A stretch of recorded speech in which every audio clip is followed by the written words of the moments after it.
bustling streets of Charlotte. It can be a daunting task at times, especially for those who face mobility challenges.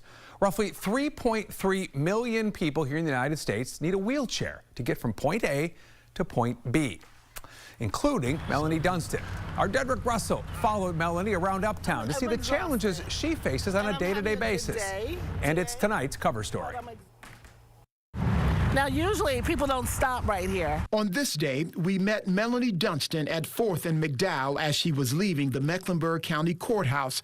She volunteers here often. She says getting here can be challenging. Just crossing this street here, 4th and McDowell, is dangerous as a pedestrian. And for someone in a wheelchair, it can be even more dangerous. Listen to Melanie's narrow escapes. The close calls that I've had is people just in a hurry, ready to go, turning in their right lane or left lane, and they don't see me. And they really just, sometimes they stop and say, oh my gosh, I almost hit you, I'm sorry. Some people just say, you know, you were in the way, basically. Well, that you are in the way. Yeah, I'm in the way. And how does that make you feel? What do you think Not about good. that? Yeah. Not good. I wish I could just run across the street, but I can't. Hello, how you doing? How you doing? How would you rate Charlotte when it comes to being accessible to someone in a wheelchair? What grade would you give Charlotte? A B-. I think we start off doing all the right things, and we really don't know until it's trial and error. Everybody's disability is different, right? So you can't say everything is going to be for everybody. You don't know. We followed Melanie around. One blind spot in Uptown is this column. And I'm a shorter stature, and people turning can't see me. We're now crossing 4th and McDowell. So far, so good. Now don't forget, this is good weather. Yes. So if it's raining or snowing, Didn't think about that. I gotta... Being damn cold. Yeah, or cold. And you still come to volunteer even despite the weather? Oh yeah, despite it. It's our civic duty to do that. But this is the dangerous part. What goes through your mind every time you go through here? I don't want to die today in the street, doing something civically. Next stop is getting to her car in this dimly lit parking lot. Sometimes people don't adhere to stopping, and it's a big risk. Melanie has been in a wheelchair for about 9 years. She needs a double knee replacement. It's painful for her to walk. Her routine, she folds her wheelchair and loads it in the back of her car and then holds on until she gets to the driver's seat.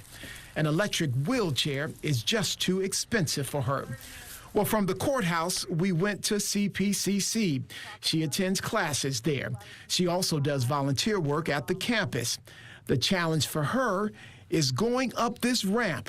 That's for pedestrians and for those in wheelchairs. Hi, how are you? This incline is tough. That's why she sometimes grabs both bars to give her some relief. I have to have strong arms.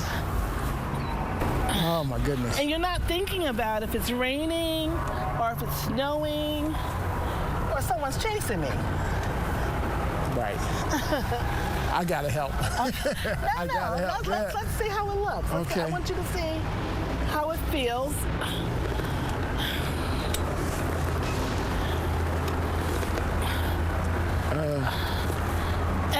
And you're exhausted by the time you get to the top. I'm depleted. I have no desire really to even come to class or speak to anybody. Despite that feeling, Melanie keeps going. I have to be really strong, all right? I can't have a pity party. I can't just say, God, I can't take it no more, and I wish I wasn't disabled, or I wish I wasn't in the wheelchair. I have to really push on. And by pushing on, that means speaking up. I love Mecklenburg County. I love being civic, but I also have to be on the other spectrum and be honest as an advocate. It's not always a good playing field or a fair one. They do have good intentions, though. Next stop is shopping, and it's the small things that make the difference. I love when a store takes initiative to have a fair playing field, like having a buggy. While some may take it for granted to simply get a shopping cart or to go from point A to point B with little to no problems, Others have to use everything they got just to stay mobile. And that's Melanie. She's also using her voice that she says doesn't often fall on deaf ears. That makes me feel a lot better that we can be heard, like we're not being stopped or banned.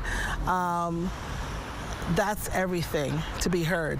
In Charlotte, Dedrick Russell, WBTV, on your side tonight. Dedrick, thank you. Now, we did reach out to the city of Charlotte, and they tell us the city works to ensure that elements such as sidewalks, curb ramps, accessible pedestrian signals, and accessible parking spaces located within the public rights of way are constructed to provide accessibility for all.